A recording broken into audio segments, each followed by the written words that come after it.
Like I was looking at my high school yearbook and it felt like it was a week ago. It's like 15, 20 years ago.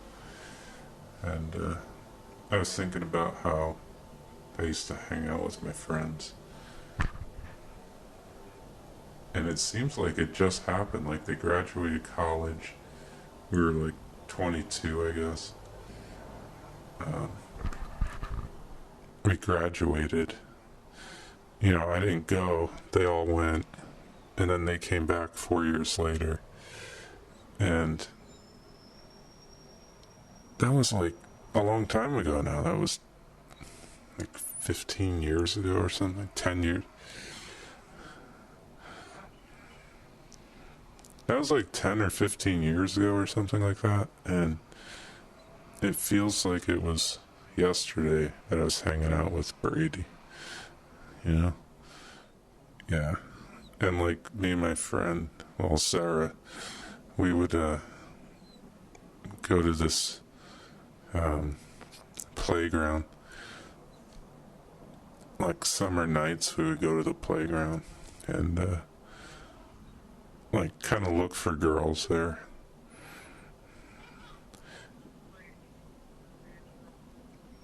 Yeah, so we'd look for girls and we'd listen to like tapes in our car on the way there. You know, like cassette tapes, and we'd have the windows down and we'd be driving to this. It was this playground where like high school kids hung out at night and just kind of, I don't know, just kind of farted around there. And every once in a while we'd see a cute girl and I'd pretty much just look at her. He'd look at her too, but once in a blue moon he'd try to talk to her. We never had luck, but there was like this excitement about going to the playground, and it feels like it was just happening. And what's also depressing about it is that it feels like nothing like that will happen again. We were kind of like young boys, and we didn't know our status yet in the pecking order of like women and dating. We thought we were attractive, maybe. We thought we'd go there and have luck. We didn't. We were like virgins. We didn't know, you know. So there's all this. There's all this excitement. So there's all this excitement of what might happen. You know, we're gonna go there tonight. Oh, there's a lot of uncertainty. What might happen? We might actually meet someone tonight, and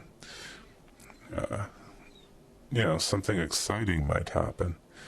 And now there's no chance of that because we know where we stand with women. We know where we stand with our intelligence, with jobs, with women, where we stand in society. So there's no excitement of, you know, driving to the park with the windows down and not knowing what's going to happen. I know what's going to happen if I go to the park. Someone's going to think I'm a creep, you know?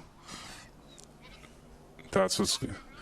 I'm going to not talk to anyone, and then if I do, you know, I'll get anxious.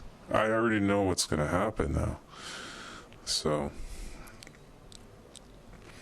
there was all that excitement back then. I didn't know I had social anxiety.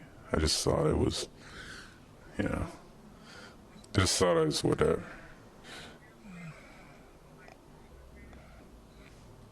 Do I believe in self-fulfilling prophecies? Yeah. But I don't think that's what this is. I think it's like a life. I think it's like the cruel part of life. I think the exciting part of life is like ages like 15 through no, ages like 13 through 21, because you don't know yet. You know, you're figuring out where you stand, and you don't know. And then at 21, you kind of know. It's like, you've like, just by default, even if you're a socially anxious recluse like me, you do enough stuff even then.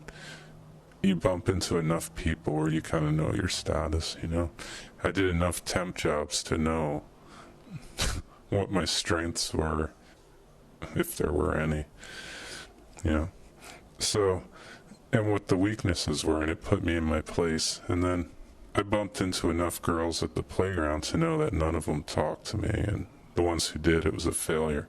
All that happens in those formative years, like 13 through 21. At 21,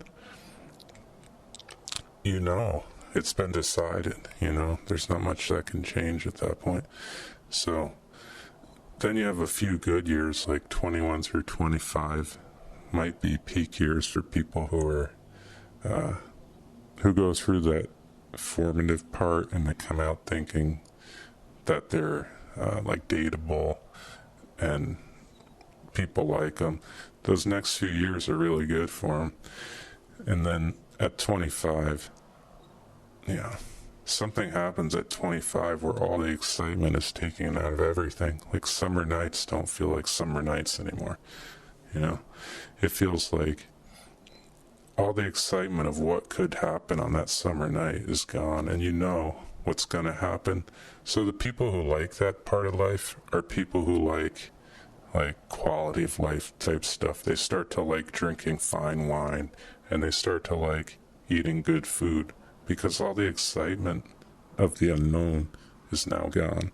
So they shift to all these other things, you know. That's why you see adults who are like, if you look around on Facebook, people who are like 25 are saying things like, or 30, 20, they're saying things like, I'm sitting around tonight drinking a great glass of wine, and you know, it's all about, because they had no excitement anymore. They know, you know, all the excitement's been taken out of these summer days, and now they're just stuck with, you know, they know what's going to happen. So they're trying to make quality of life to make up for that. So they're drinking wine. They're, you know, they're saying they love this marriage they're in. Well, the exciting part of life is when you don't know what's going to happen, and anything can happen. You know? That's my opinion.